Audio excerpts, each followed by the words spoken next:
Yes, maraming umunlad ng 50 years old. Maraming umunlad ng 60 years old. Pero ang tanong ko po ganito, kaya mo bang tiisin ang pinagdaanan nila?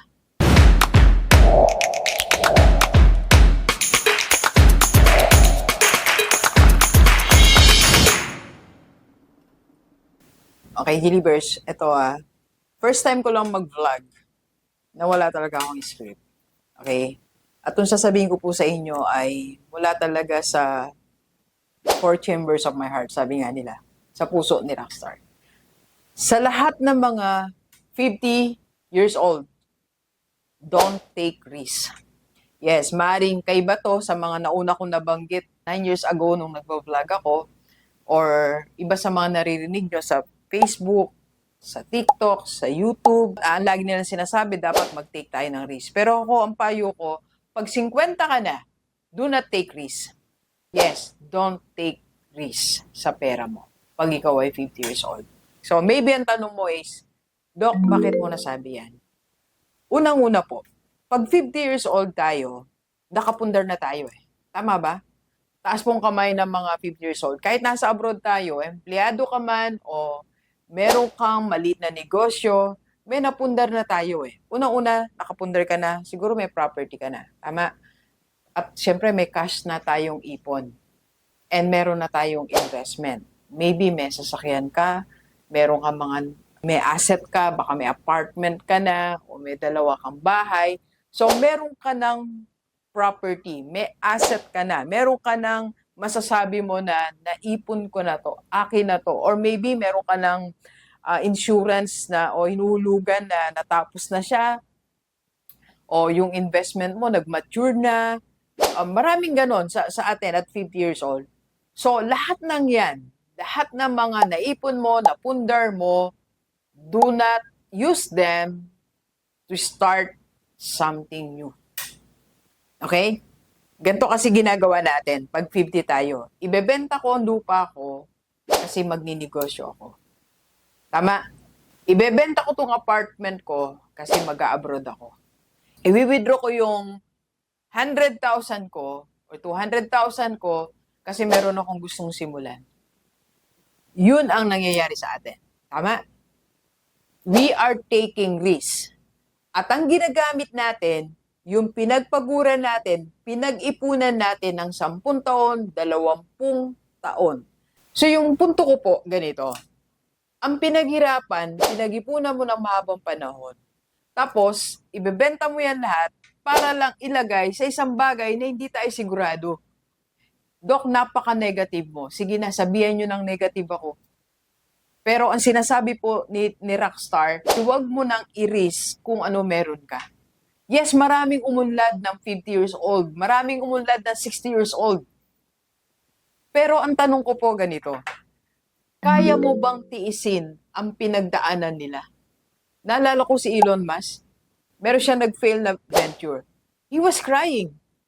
Sabi niya, huwag niyo itong subukan kasi baka hindi niyo kayanin. Ilan sa atin yung makakapagsabi na kaya nating gawin o tiisin ang pinagdaanan ng mga nagtagumpay sa buhay. Ang tanong is, kaya mo bang gawin whatever it takes para magtagumpay ang sisimulan mo? Halimbawa, ganito, magbebenta ka ng lupa mo kasi gusto mong magnegosyo. Okay? Madali yung magbenta eh. Madali rin magsimula ng negosyo. The easiest way to start is starting a business. Kaya ang daming gusto magnegosyo, madali lang eh. Mag-rent ka ng space, bumili ka ng gamit, magbenta ka ng products. Business. Tama. Question. Kaya mo bang i-sustain? Kaya mo ba yung sakit ng failure? Kaya mo ba yung pain of rejection? Kaya mo bang tanggapin yung temporary na pagkalugi? Kaya mo ba na yung pinaghirapan mo, inipon mo ng ilang taon, mawawala? Kaya mo bang tanggapin yun? Kaya mo ba talagang itawid yung negosyo na yan? Kaya mo ba talaga yung skill requirement niya? Kaya mo ba talaga yung mindset na requirement niya? Yun ang question eh. At tayo po, nasa 50 years old tayo. Hindi tayo lumaki sa taking risk. Tandaan natin yan. 50 years old, 60 years old or nasa mid-50, hindi tayo sa ganyan lumaki. Lumaki tayo, nag-aral tayo, nagpunta tayo sa siguradong landas. So yung brain natin, yung mind natin, nakawire siya dun sa mga bagay na may pattern.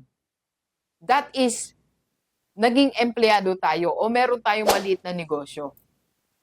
Nag-abroad tayo. So ang pinupoint ko po, hindi tayo sanay mag-take ng risk. And here we are, magte-take ka ng risk all of a sudden at age 50. Nakuha niyo po ang aking point? Hindi ka sanay maipagsapalaran and all of a sudden, maipagsapalaran ka ngayon at 50 years old. Alam niyo ba, one of the studies na maraming retired ang naghihirap. Hindi naman dahil hindi sila nakapag-ipon. Hindi naman dahil naging tamad sila. The reason bakit marami naghihirap kung kailan tumanda, because yung perang pang-retirement nila, nag-take sila ng risk, ginamit nila yon.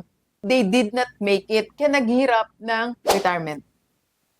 So, summarize natin. Ang punto ko po is, at age 50, huwag tayong mag-take ng risk. Yes, maraming kakalaban sa akin, maraming mangungutya. Pero for me, sa experience ko po, delivers. Hindi ko sinasabing nagsisisi ako na nag-take ako ng maraming risk. Pero sobrang hirap po ang pinagdaanan ko. Sobrang hirap nung journey bago ko siya natawid. And hindi ko sure kung makakaya ng iba sa atin. Hindi ako sure. Kasi ako almost na talagang parang ayoko na. Buti na lang nandiyan si Lord, nandiyan yung mga taong gumabay pa rin kay Rockstar. Okay? Ang conclusion nito, sa akin do not take risk at age 50. Suggestion ko lang naman. Okay? Question, paano kung unlad? Unlad tayo at age 50, mahaba pa yung tatahakin natin. Let's do it slowly. Kung gusto mong magnegosyo, mag-ipon kang pang negosyo mo. Kung gusto mong mag-investment sa ganito, mag-ipon kang pang invest mo.